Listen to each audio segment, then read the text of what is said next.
हे बघा, आता मी तुम्हाला लोकरीचं कमळ केलेलं दाखवते.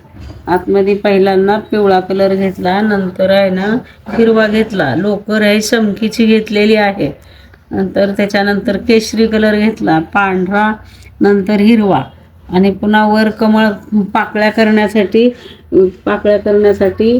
28 घरं घेतले. 28 घरं घेऊन मग काय केले, खाली 11 पानं आणि वर 11 पानं असे करून मी कमळ तयार केलं. हे कमळ तयार करून हे असे टोकं तयार केलेले आहेत. हे टोकं आहेत ना, हे खूप छान टोकं आहेत कमळाचे. हे बघा किती छान आहे. याच्यात कृष्णाची मूर्ती, लक्ष्मीची मूर्ती, संक्रांतीचं वानवंशाचं ठेवू शकता.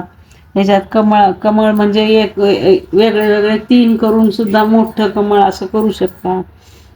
याच्यात आता मी तुम्हाला एक बदक ठेवून दाखवते. हे बघा,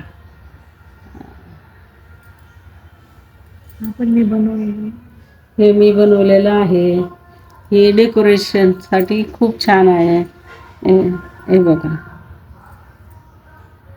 बदक ठेवलं आणि पाण्यात कसं बदक फिरतं ना, तसं कमळामध्ये बदक दिसायला छान दिसतंय.